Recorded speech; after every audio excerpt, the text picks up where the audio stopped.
hypnotized, sun-kissed and cried. Can't stop, slow down. I want you. No cold, no rain. One kiss, no pain. Tell me again. I want you. You don't wanna talk, and you wanna talk, and you wanna tell me more, and to move along, and you wanna back in my heart like a bitter song. And we're never done, 'cause I need your love, California, hallelujah. You and me gonna live for today, girl. I'm the luckiest man in the whole world. Stole my heart from California. All I know is I'm with you today, girl. I'm the luckiest man in the whole world.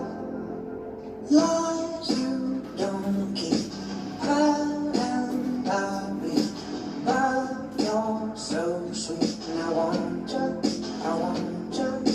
You don't wanna talk, and you wanna talk, and you wanna tell me more, and to go along, and you wanna back in my heart like a bitter song. And we're never done, 'cause I need your love. You don't wanna talk, and you wanna talk, and you wanna tell me more, and to go along, and you wanna back in my heart like a bitter song. And we're never done, 'cause I need your love. Yeah. California, hallelujah. You and me gonna live for today, girl. I'm the luckiest man in the whole world. Stole my heart from California. All I know is I'm with you today, girl. I'm the luckiest man in the whole world. I see you in your eyes. Just love me for one night. I see it in your eyes. Just love me for one night. California, hallelujah. You and me gonna live for today, girl. I'm the luckiest man in the whole world. Stole my heart from California. All I know is I'm with you today, girl. I'm the luckiest man in the whole world. California, hallelujah. Back in my heart like a bitter song. Hi, YouTube fans. This is Matt of Post April 6th YouTube channel. Well, this is a pretty interesting event, and this is a pretty serious thing that's happening. The story about Zack Lords that I previously recorded several months ago. In fact, it may almost be a year ago by now. I deleted it because the one key thing that I did not mention in the story that actually would have happened, that I should have discussed, that I didn't discuss is this. I didn't discuss the fact that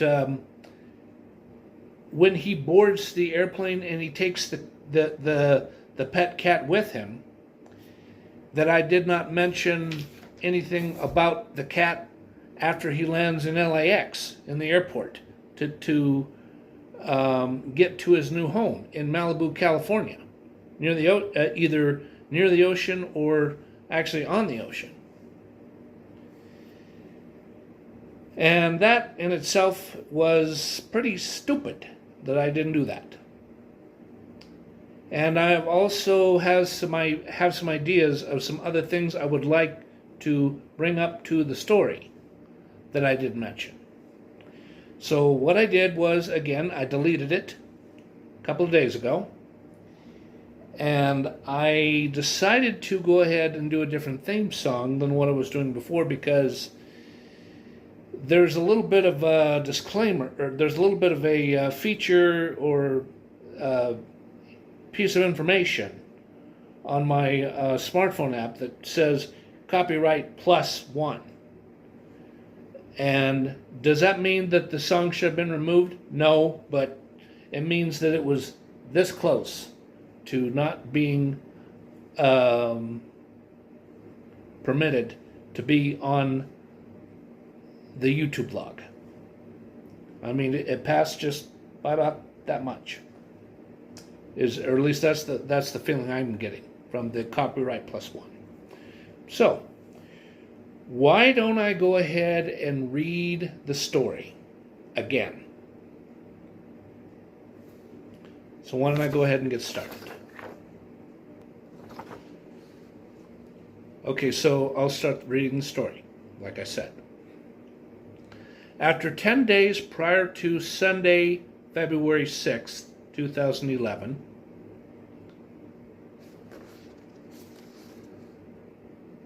that involved getting the settlement money from the husband and wife that owned Hardwick's hardware store located on the 600 block of East Mississippi Avenue, a settlement out of court. In the astronomical amount of $7.5 million. Zack Lords did an awful lot of legwork so that he could move his 412 square foot studio apartment home, meaning the contents in the home, his own personal possessions, in Denver, Colorado, and 5 blocks away from Broadway in Mississippi. To make things perfectly clear, the hardware store is on Broadway in Mississippi. Where he lives is on the 600 block of East Mississippi.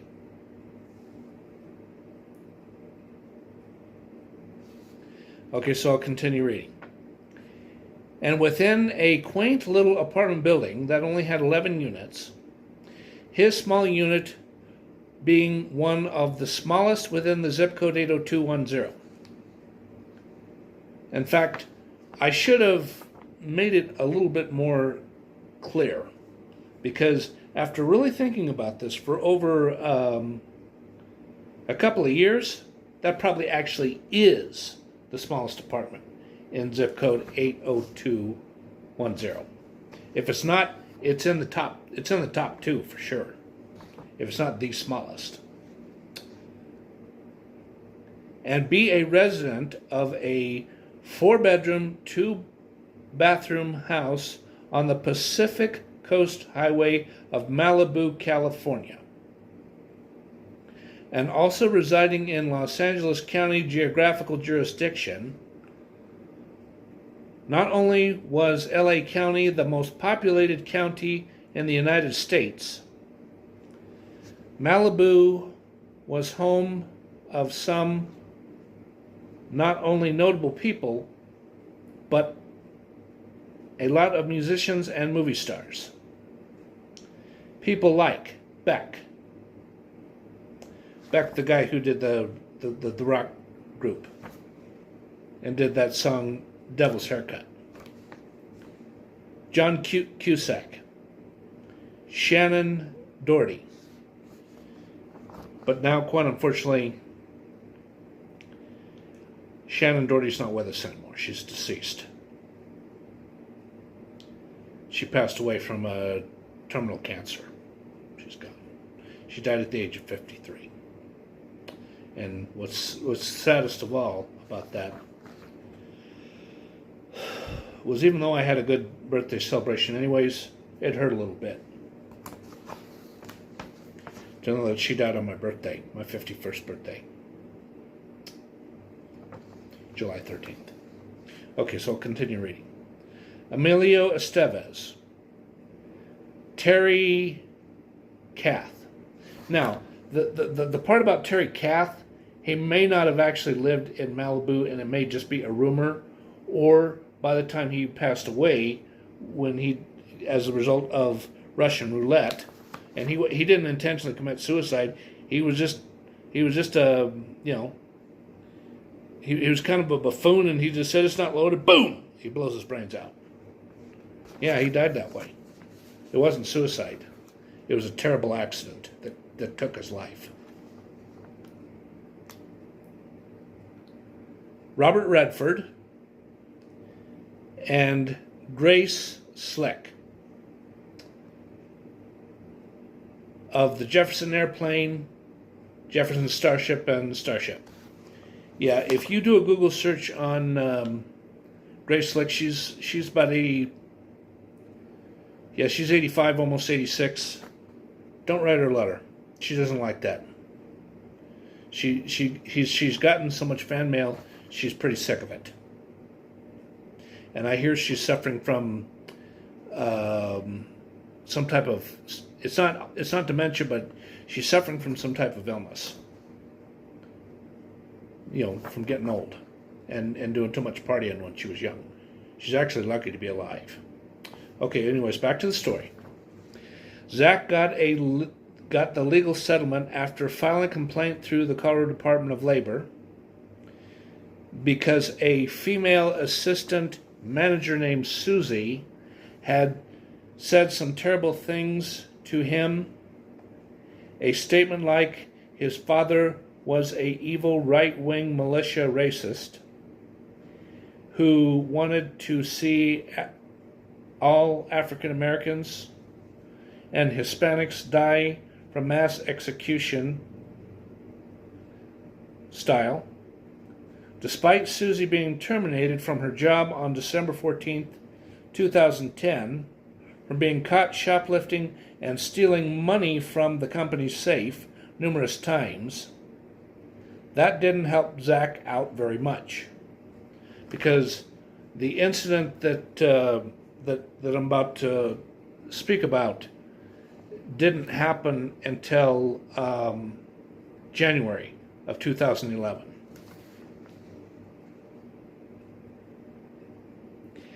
Okay, so he had to deal with customers who were homeless and asking him if he needed a roommate, and other customers offering to loan him money for no apparent reason, and getting gift cards from women who were 15 to 20 years older than him, and a customer who was always trying to get him to do a return on the type of merchandise Hardwick's never had in their inventory.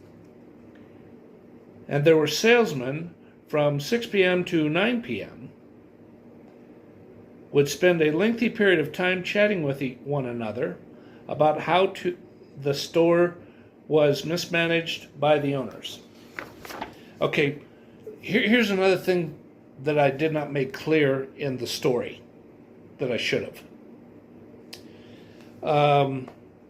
One of the other reasons why Zack was able to successfully get this money was he had a attorney help him pro bono, and it was actually a settlement of $7.75 million. And the attorney that represented him took a contingency that was fairly low. In fact, hold on a second. I'll be right back. I need to do some mathematics. Okay, I did some mathematics over and over and over again until I came to the right figure I was looking for. For about 3.2% contingency, which would equal about $232,000, according to the mathematics I've just done. Maybe I'm wrong on that, but I think that's right. The attorney only took a contingency of about $200,000, $232,000 roughly. Okay, so I'll go back to the story.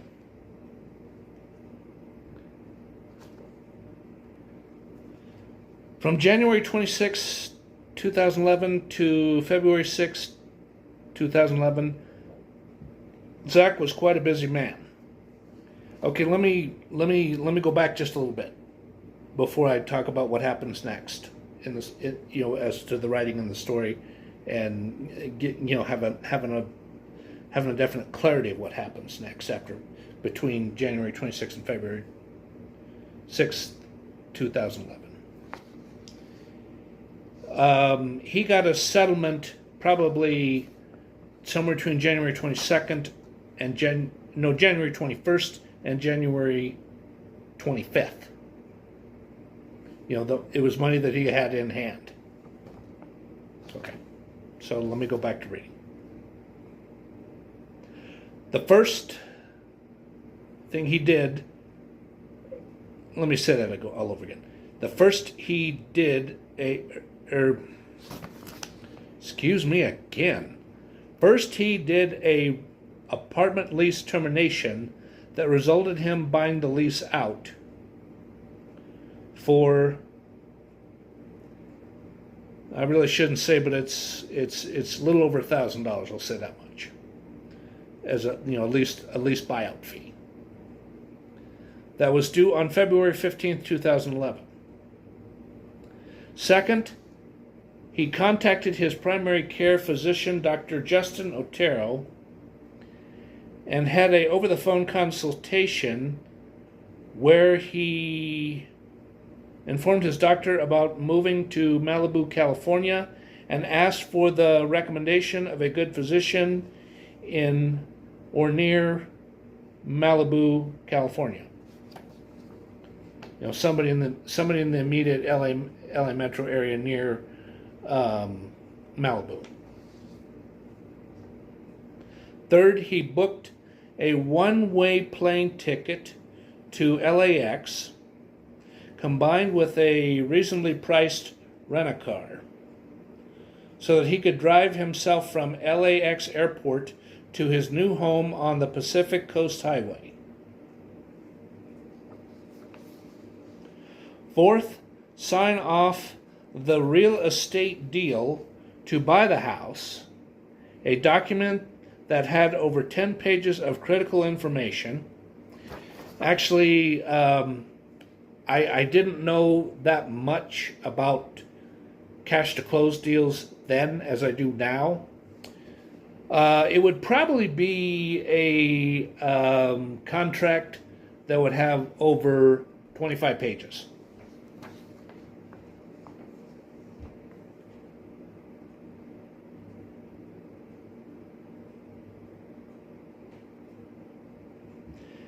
Okay, and send it out USPS Express Overnight Mail, so the deal could be completed.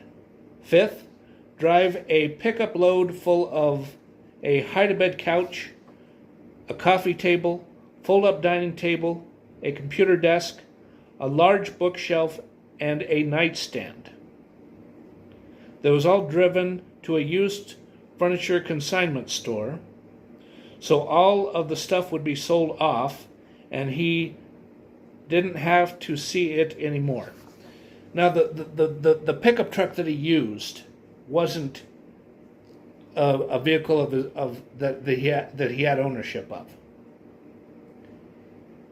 It was a U-Haul pickup truck that he rented to do this, to accomplish this.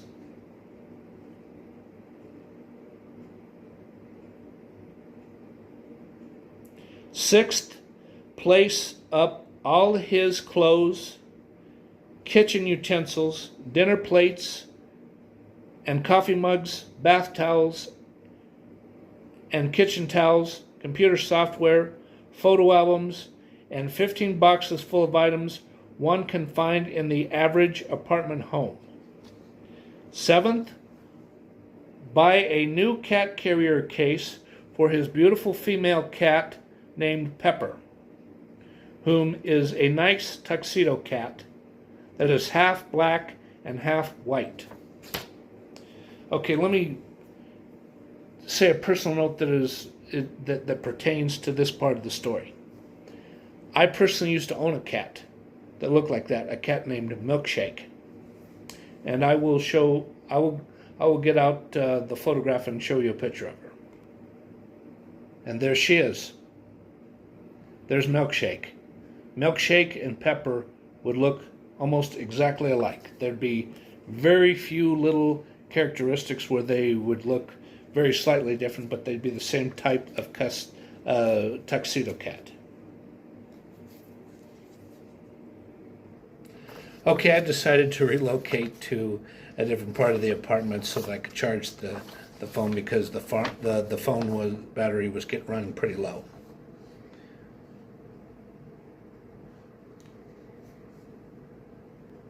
Okay, so all 7 of these tasks were just to name a few. His big moving endeavor was a very time-consuming, complicated task of all tasks one can do with their life. He spent at least 14 hours a day working on this big project. On the morning of February 6th, 2011, Jack woke up about 10:27 a.m. Pepper meowed at him because she wanted to be fed her cat food. He arises off of the foam that acted as a temporary bed and fed her some of her favorite cat food. Then took a shower and shaved his face and brushed his teeth. And then proceeded to put on his favorite t-shirt, a light gray diesel denim division shirt, a pair of Izoid tan khaki slacks, a dark blue Calvin Klein pair of dress socks, a brand new pair of Nike shoes. As Pepper ate her morning portion of cat food, he exited the apartment and rode a rented bicycle over to Waffle Brothers Restaurant. Okay, Waffle Brothers Restaurant actually existed nearby there, but I'm pretty sure that because of the COVID virus, it shut down sometime between 2020 or 2021, because they just couldn't stay open any longer. They went broke.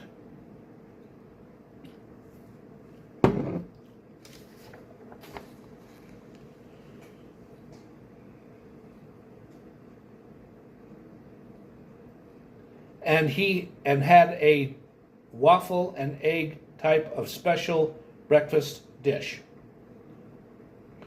After Zack had the breakfast and he arrived back to his apartment in Denver, this apartment was about to go away for good in just a few more hours. As soon as he returned back to apartment number 9, he unclipped his Galaxy Android smartphone and called the owner of the building, Jeffy Gonzalez, to make sure everything is going according to plan. Jeffy picked up on the 3rd ring.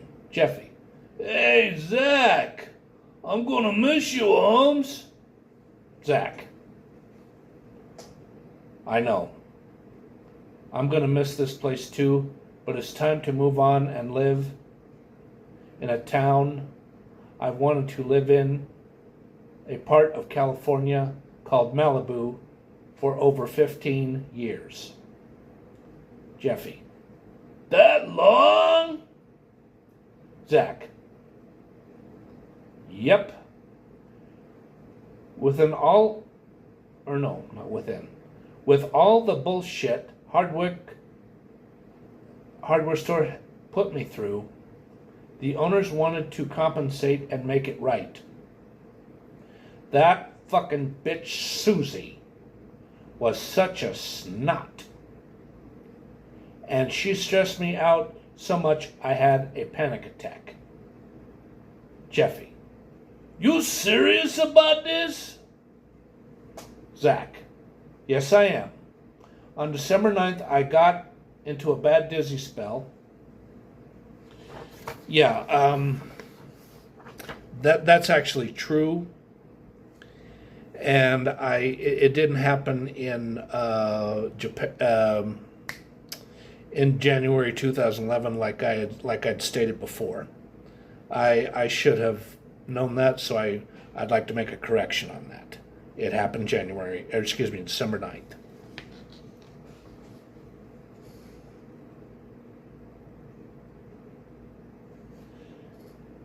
I got into a bad dizzy spell.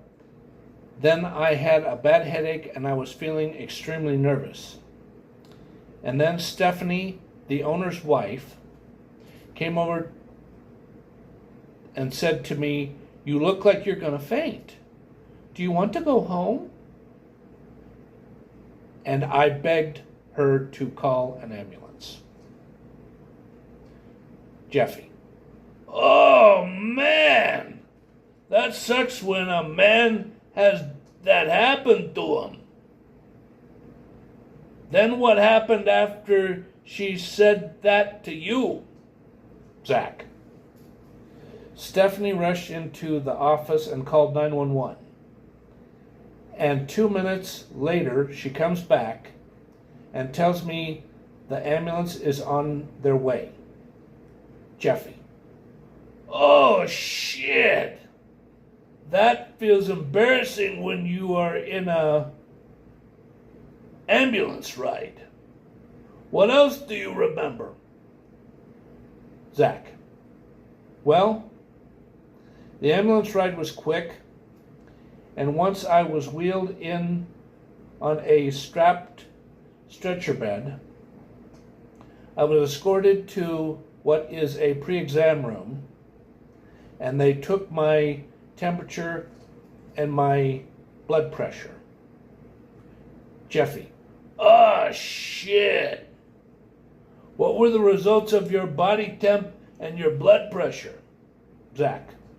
My blood pressure was 99 degrees, and my blood pressure was a real shocker. And Jeffy gasps and clears his throat. And then, Zack continues to speak. The blood pressure was 194 over 121. Jeffy. Jesus Christ!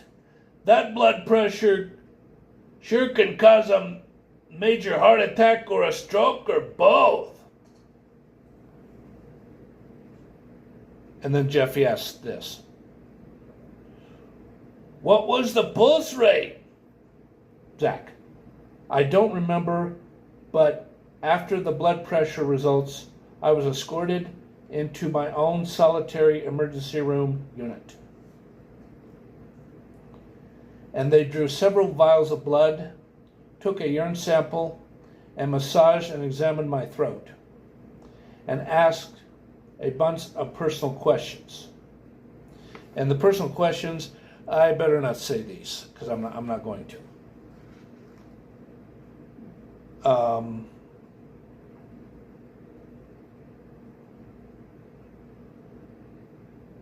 And then Jeffy asked this. Then what else did they do? And did they make you consume blood pressure meds? Zack. They got me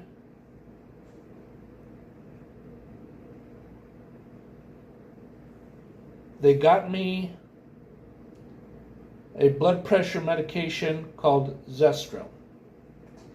Jeffy interrupts. Yeah, I take Zestro too. It works. Zack continues.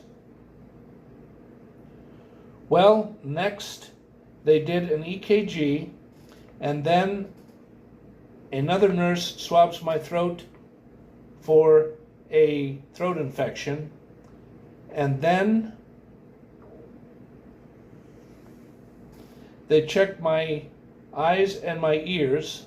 Next, I begged a nurse to give me I'm not going to say the prescription drug, but it was a tranquilizer that starts with the letter V. That's all I should say.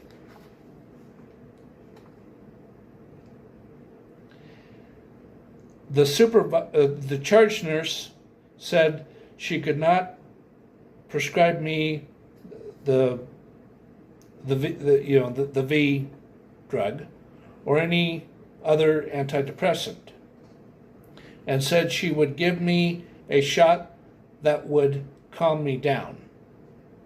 And after a few minutes later, she did that.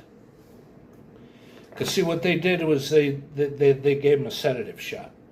I'm right on a fine line here, but I think I can mention that and not get cited by YouTube, so I'll go ahead and state that that's most likely what they did. I mean, I know. I had bad chest pain, and I had some similar treatment to this because my blood pressure was bad, and they needed to give me treatment for hypertension, and they did give me a sedative shot. Okay, so I'll get back to the story here. Then Zack gives some more details before asking the important question he must ask. Zack says, so after that, I waited 45 minutes for a chest x-ray. Then after that, about 15 minutes later, after the x-ray, Dr. Castleford, a highly intellectual type of doctor, came in and advised me about a diagnosis and other things. The words of Dr. Castleford: Mr. Lords, you seem to be suffering from a common psychosis. That is hypertension coupled with nervous anxiety syndrome. So therefore, I will draft out a script form for prescription drugs so that you will be taking Zestro for hypertension, and I'm not going to say the other one. It's a prescription medication that helps prevent anxiety attacks and panic attacks. It's an antidepressant. And he said that the D drug, that starts with DU, is also an effective antidepressant. Do you have any questions from me, Mr. Lords? Then I respond, no, Dr. Casford, I've gotten some great information, and that in itself is a good thing. I am getting these medications I need because work there has become so stressful. And then he says, anyway, Jeff, I have to ask you about something important. Jeffy: okay, what's up?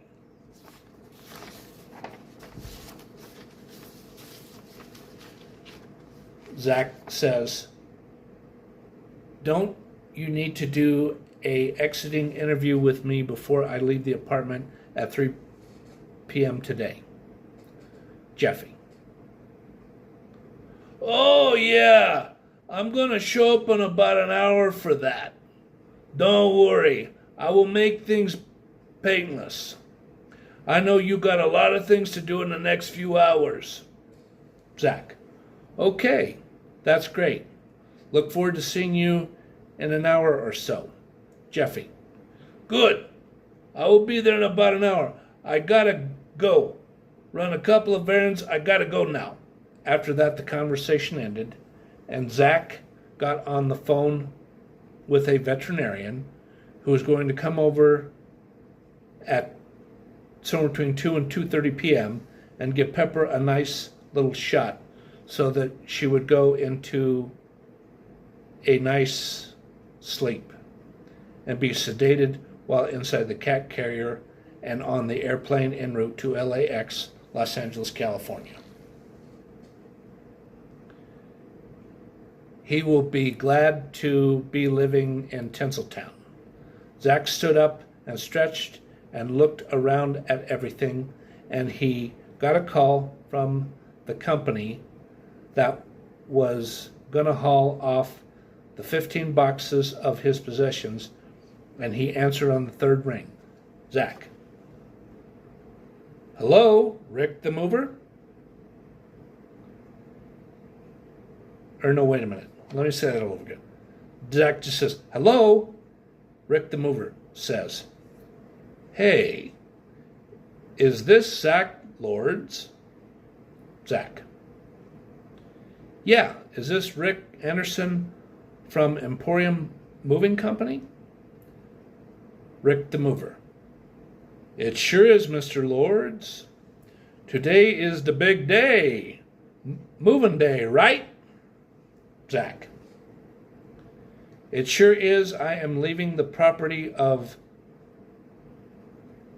James DeVille Apartments on East Louisiana Avenue on the 600 block. I'm in apartment number 9 in Denver, Colorado. Rick the Mover. Good. Here's the deal. Me and Big Steve will be there at 1:15 p.m. approximately. You got everything packed up and ready to go in a box, right? Zack. Yes, all 15 boxes are packed up and ready to go. Rick the Mover says, ready to go to Malibu? Zack says, uh-huh. Ready to go to Malibu. I wish I was already there. Rick the Mover. You know that you're going to pay us the amount we have already discussed for the moving services, right? Zack. Yeah, the price sounds good to me. Rick the Mover says, how will you pay us? Cash, check, or money order, or charge card? Zack. I will give you my Visa debit card number and the 3-digit security code and let you do a manual imprint too. Rick the Mover says, okay. Sounds good. Me and Big Steve will be there at approximately 1:15 p.m. like I've already said. So be ready for us. Zack says, okay, I will be ready. Rick the Mover says, well, I gotta go. I got some work to do, and then I'm gonna eat a quick lunch. Zack, okay, see you later. Bye. Then the conversation ended. Okay, so here's where things stand right at that very minute after the conversation ended with Rick the Mover of Emporium Moving. It is somewhere between 12:15 and 12:30. And the other thing that happens next is he calls his good friend who's got the pickup truck that will get the 2 big pieces of luggage that he's going to have a lot of his clothing and some possessions he wants to have easy access to.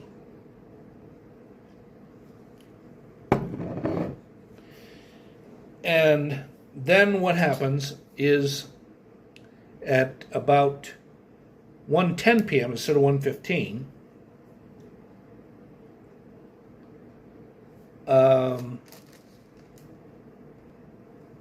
the movers come in and they start moving stuff. After the movers have been working for about 20 to 25 minutes, Jeffrey Gonzalez comes in, and they step away from the apartment. They go a little bit further down that way, and they have an exiting interview. And he says, okay, he says, what I'm going to do is instead of giving you your deposit back and charging you $1,700, how about I do this? $650. You pay me that, and I keep the deposit. And you get $100 of the pet deposit back, because I have to do things this way. And they shake hands and agree to that, and he signs and initials several pages of documents, and he writes out a check with his Colorado ID and 2 different phone numbers to be contacted at in L.A. And then at about 2 p.m. No, actually, I take it back. At about 2:15, 2:20 p.m., the doc comes in, and he he pets the cat. He pets the cat and gets the cat's confidence. And then what he does is it's on the countertop in the kitchen. He gently gives it to her, and he gently holds her down, and he gives her 2 different shots. She goes, "Ah!" Because she didn't like that. But then after she gets the shot, she immediately starts kicking in, and she starts going.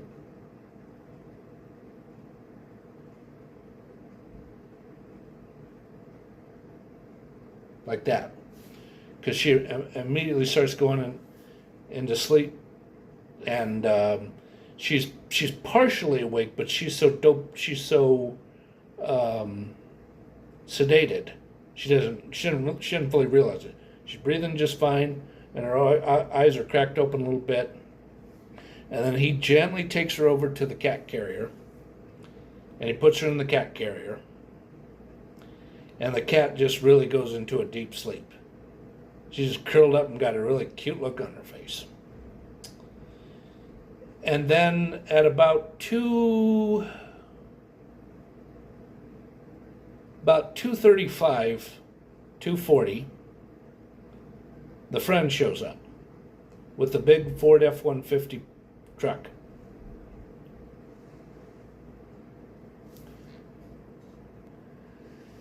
And then they proceed to load up the 2 big pieces of luggage, and they put the cat in the cat carrier, and the cat carrier's in this area in this quad cab truck. And then what they do is they drive a little further down Broadway to a drive-through that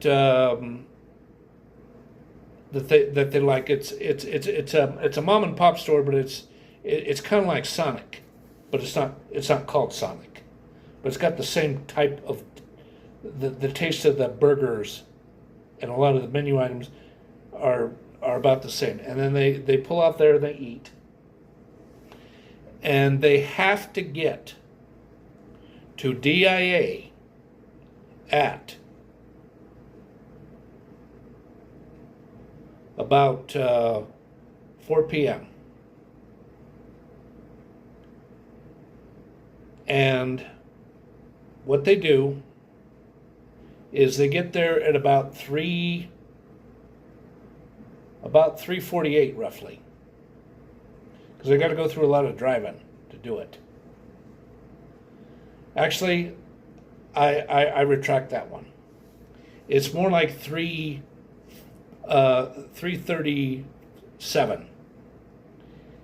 And then what they do is he drops him off at because he's flying United Airlines, or no, Delta. He's flying Delta, and he goes to the thing where he drops off, and the 2 get out, and he says, "Hold on," he says, "I want to get something out of my suitcase to give to you," and he gives him a really nice leather jacket where it's got a racing strip and it's got the button cuffs.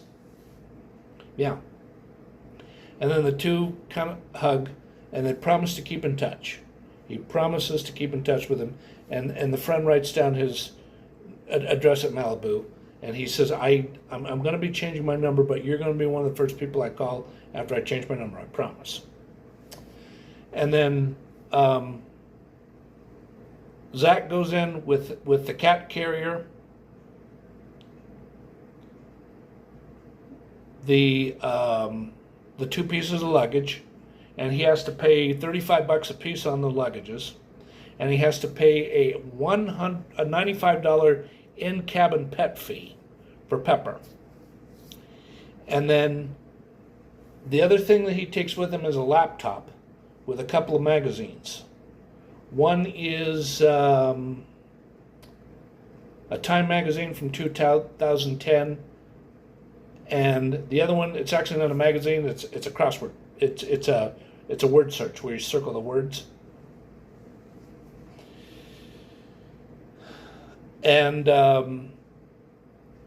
he also goes a little bit over this way, and then he goes down an escalator about like this to go to the area where it's the TSA screening. And what they do is they open everything up. They open up the laptop. They look through a few things, and the TSA computer specialist says, "Yeah, everything's fine on here, but I strongly suggest that you update this McAfee virus protector with something else. It's called McAfee Plus or McAfee Platinum or something." He says, "Okay, I'll keep that in mind." And they get the cat out of the cat carrier, and they feel her around. They take her temperature on her tongue. They just stick a little thing in there, just very gently, very carefully. And then they put her in the cat carrier, and they tell her, they warn him, like, you've always got to have that cat with you. Don't, even if you go into the men's room, take the cat with you. Don't let that cat out of your sight, because you leave that cat out in the open, you're going to be verbally warned, and you're going to be reprimanded by one of our security people, our security officers, or Denver police that's doing airport security. And he says, "Okay." I said, I know. And then what he does is he goes to, I think it would be in Concourse C. He goes to Delta, where the Delta boarding tunnel or the boarding dock is. And he also before he gets on the boarding dock, he's feeling a little bit of the munchies, because of all this deep thought just kind of made him hungry, all being so busy and thought, physically and all that. And he goes and gets some nice cashew nuts and some bottled water, and he boards the plane with that. He sits where he's supposed to sit. He puts the cat underneath the row of seats right in front of him, because that's what I had to do with Isabella when I flew her from Huntington Tri-State Airport to DIA. And it's a nonstop flight. There's no layovers, and he takes a flight and it leaves at 5 p.m. or 5:10 p.m. from there to LAX airport, and it gets to he arrives in LAX at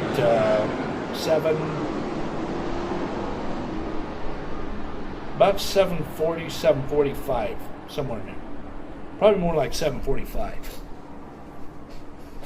He goes in through the tunnel. He goes to the terminal he's supposed to go to get his 2 big pieces of luggage.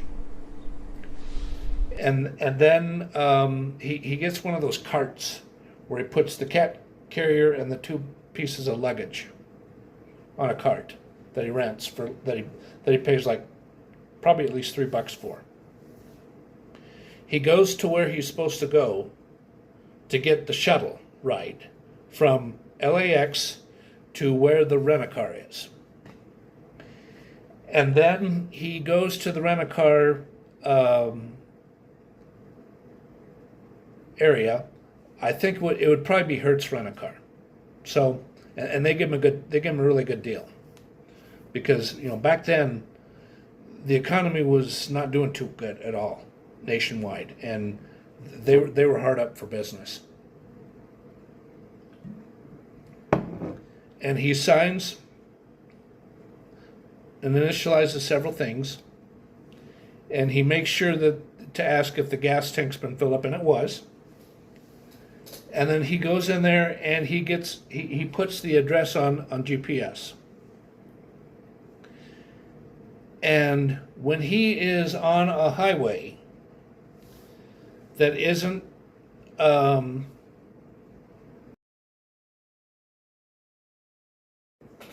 when he gets to the part of the 405 that is after he's been on the 405 for probably at least 3 miles.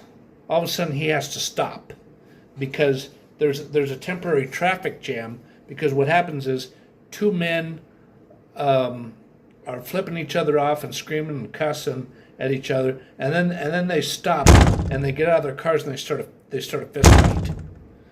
And the fist fight doesn't go very far because a CHP officer sees this happening from a distance, and he weaves through the cars on his motorcycle. And he comes in and he puts a stop to it real quick. And he places the both of them under arrest. Yep.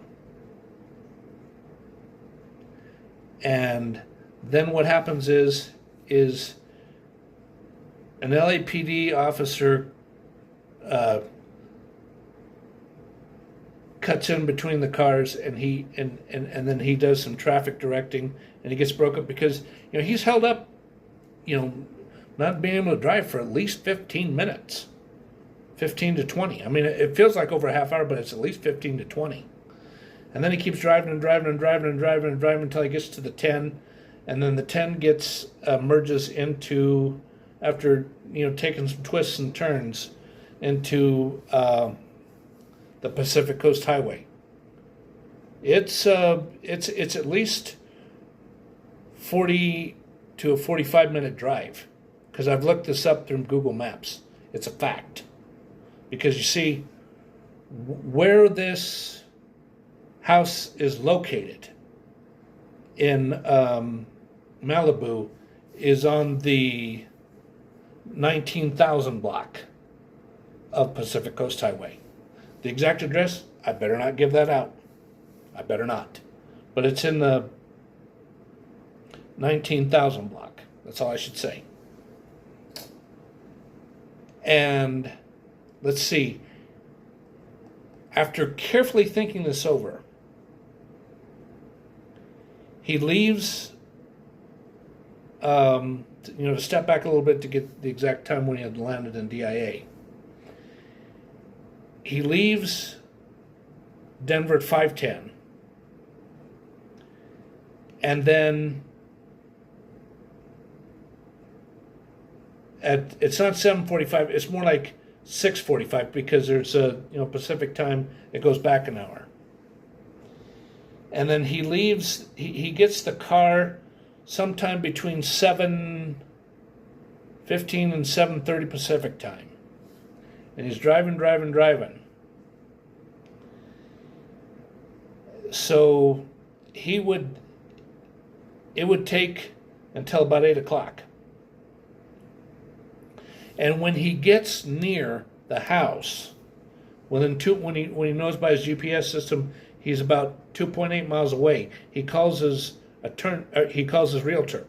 He calls the realtor who handled the sale of the house, because you see, when he goes in there, the realtor has to give him the actual keys to the house. He can't get them beforehand. He can't. And then he has him sign a few things, and then he goes into the house. He takes out the luggage, the two pieces of luggage one at a time first, and then he goes and gets the cat, and he doesn't make her get out. He just opens up the cat carrier, because she's in there. Just her eyes are open more than just a little. She's kind of, instead of like this, she's about like this, roughly. And the drugs are starting to wear off, or the sedative shot that kind of gets her almost asleep is starting to wear off.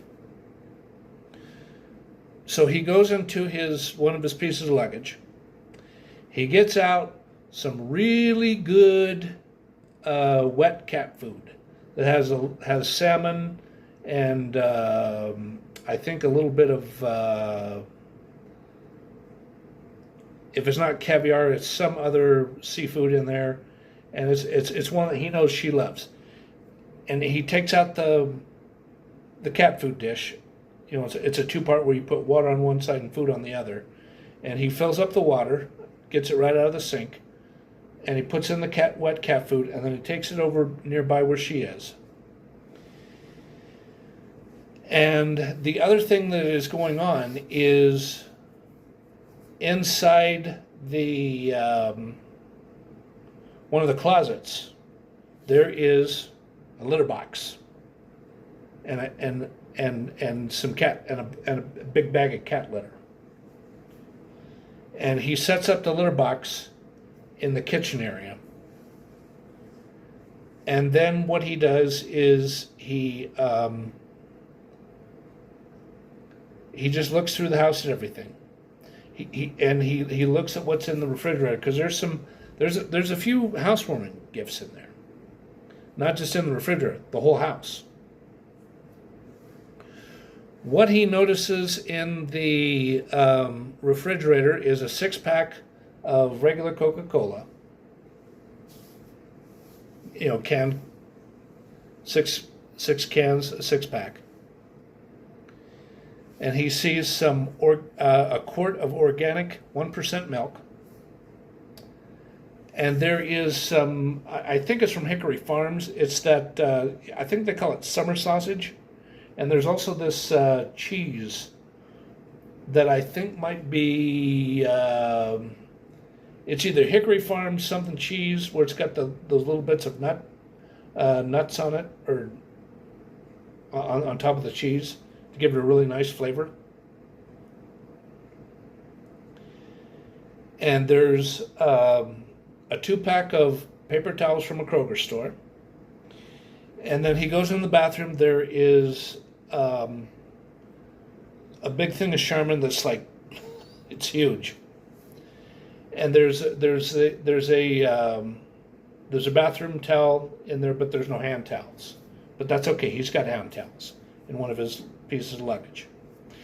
And there's a high-def television on there that is 50 inches, and it's brand spanking new, and it's got a nice ribbon around it, like what you'd put on a present wrapping ribbon, and there's a little bow on there that's it's one of those big ones you get for you pay like anywhere from 50 cents to like $2-3 for. And then he takes everything off of there. He turns on the TV. He goes through the activation process, because the only it's not hooked up to Comcast or some Dish Network or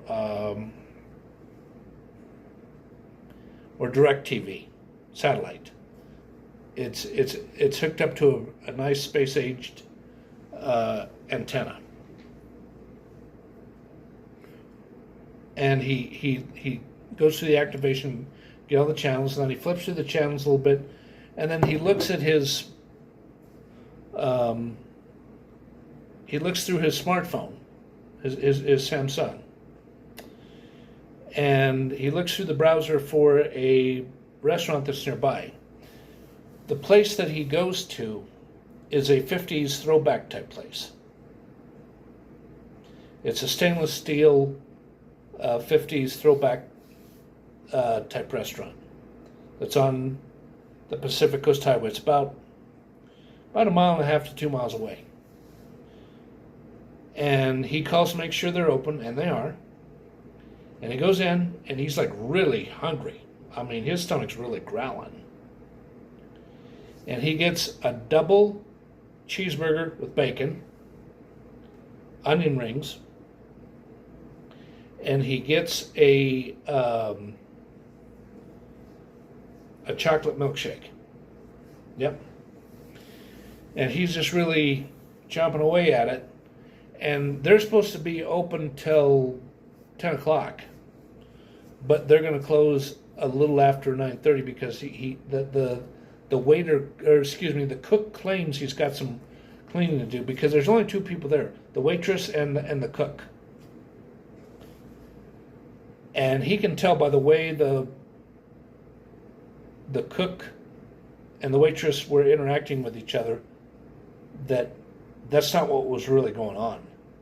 The cook was lying to him because he asked him to either take what he had in the go bag or just eat it up really quick, and then after that he was going to lock the doors, which is what actually happened. He ate it up really quick and then he takes off. And then he goes to a supermarket. This isn't a big supermarket, but it's got at least 15 different aisles in there, and it's a California-based supermarket. It's not owned by Safeway, Kroger, or Bristol Farms, or Whole Foods, or Trader Joe's. No. And he goes in there, and he buys a. He's been wanting a K-cup coffee maker because he hadn't owned one yet before. So he finds a good deal on a Keurig coffee maker that is $69.99, and he buys some dark roast and breakfast blend K-Pod coffee blends that are about $8.99 each for both the dark roast and the breakfast blend. And he buys some cheese, California mild cheddar, and he buys some steak, and he buys some ground beef. He buys some chicken breasts. He buys some chicken nuggets. He gets salt, pepper, vegetable oil, olive oil, canola oil,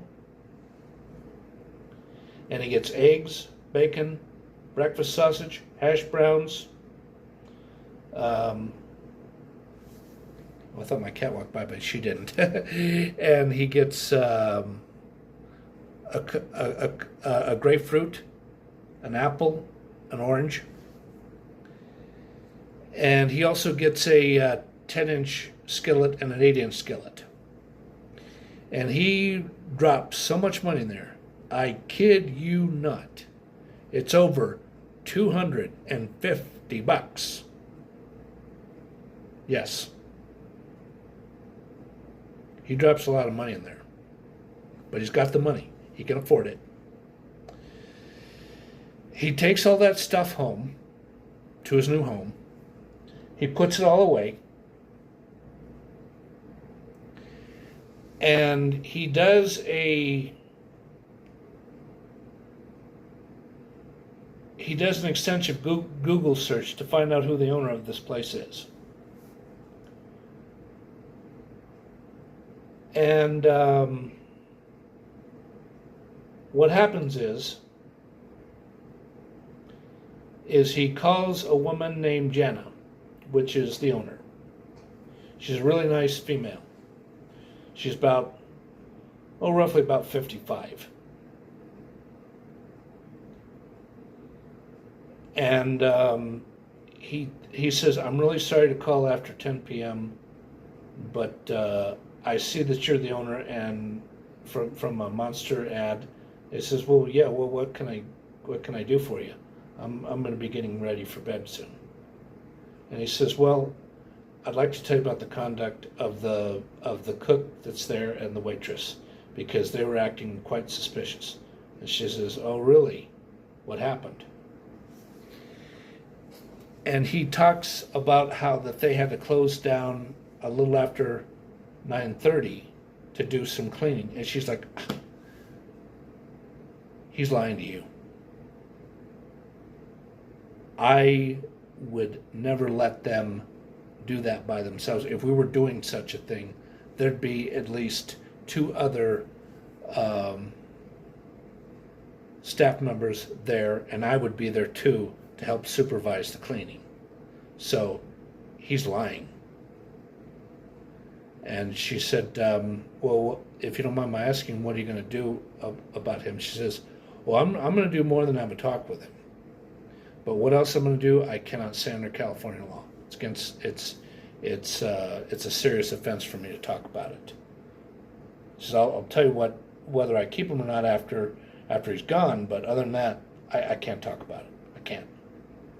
And I can't talk about what I'm gonna talk with him about. And he says, he says, okay, yeah, I understand. And he says, but here's what I'm gonna. Then she says, here's what I'm gonna do for you to make up for it. She says, I'm going to set up a gift card of $30, and you can come in here and use it anytime you'd like. And then she says, why don't you call me tomorrow before 1 p.m. as a reminder, so I don't forget, because I'm going to be really busy, and on top of that, I'm going to have a very serious talk with the both of them, like I've already said. And and she says again, call me before 1 p.m. because at 1 p.m. I have to leave here and I have to go for a checkup with my doctor. It's an absolute must that I go for a checkup. He says, I understand. Thank you for taking the time to talk with me.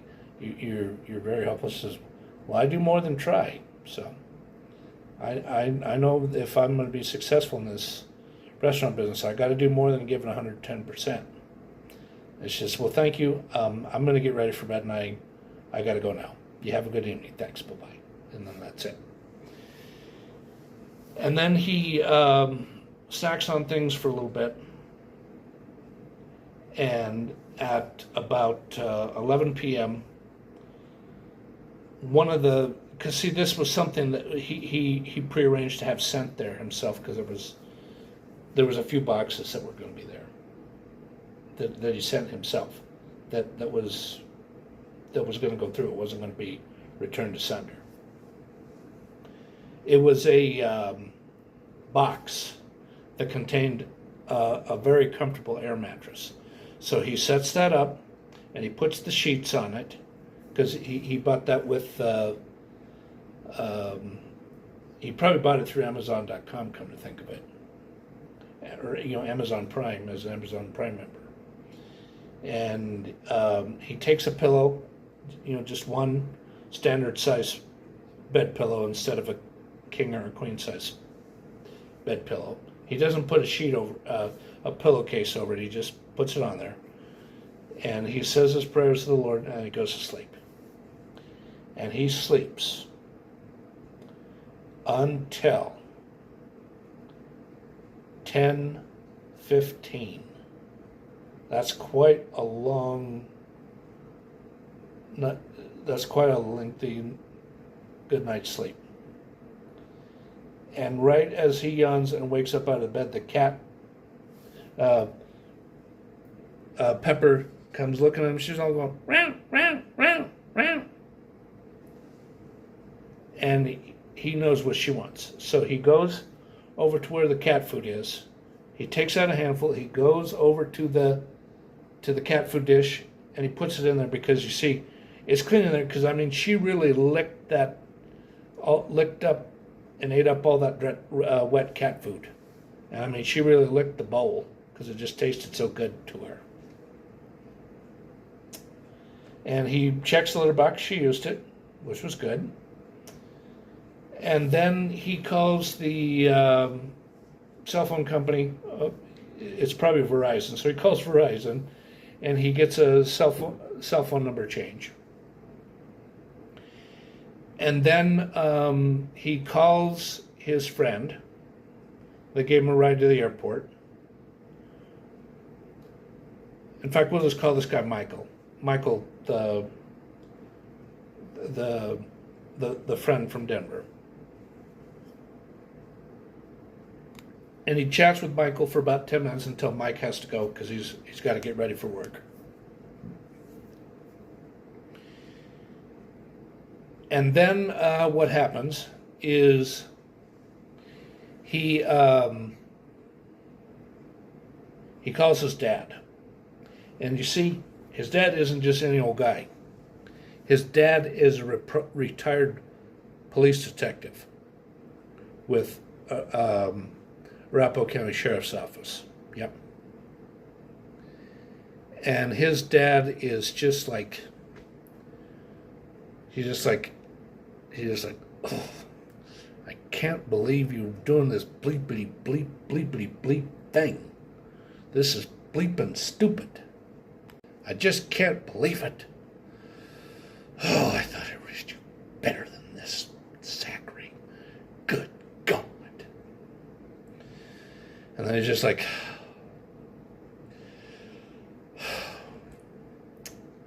well, kid, what can I do? It's your life. If you want to live out there, that's all there is to it. But he says, don't blow all your money in a month or you're going to be sorry. He says, Dad, I says, yeah, whatever, kid, whatever. He says, if you do blow it in a month, don't come crying to me. Look, son, I got to go. I'll call you tomorrow after I had a couple days to cool off thinking about this terrible decision you made. Click. The dad hangs up the phone. And then after that, he calls he calls Excel Energy, and he not only reiterates what the new address is going to be, he also gives them his new phone number. And then what happens is he calls the 3 different credit card companies: American Express, Citibank, I think it would be Citibank MasterCard, and they may not have this, but I have a feeling that Delta would have a Visa card. Or whatever, the Visa card company, the bank that would do the Visa card. And he also calls Best Buy Bank, and he also calls, I think there would be one for JCPenney. That was before JCPenney went to the point where I don't think they got hardly any stores left. I mean, as you know, as the one viewing this will know, Wards, Montgomery Wards, all the way gone. Anything you want with the one Montgomery Ward's name in it, you're going to have to look for used stuff on eBay and Etsy, or at a garage sale. And Sears, I think they may have you can buy things online from them, but other than that, stores all gone. Same thing with Kmart, and Then what happens is after he gets all that taken care of, and he's eaten some breakfast. Actually, he ate the breakfast before he did this. I need to correct that. He leaves the house, and he goes to, I think what would be near there would be Bed Bath & Beyond. And he buys a few things there. And he just hangs out inside his house and watches what TV he can. And the next day, after them spending 2 days to get to him, February 8th, after he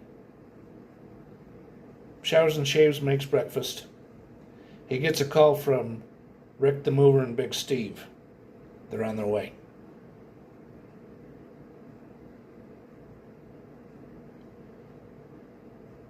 And then what happens is they unload several boxes of stuff. And he spends a lot of time unpacking He doesn't unpack everything, but he unpacks quite a lot. And then he goes to a furniture company later on that day, on February 8th. And he looks for some good furniture. He buys a mattress with a chest of drawers, and he finds a computer desk, and he also finds a entertainment stand, and he also finds a nice couch. And he blows probably over $2,000 for all this. Well, I think that'll be about it for this story idea I have of Zack Lords, going from a guy who doesn't make much money at a hardware store, to having over $7 million to his name. Buying a house. Well, actually, after he buys a house, it's only about $4.8 million to his name, but that's still a lot. Well, thank you everybody for listening to this story, and goodbye.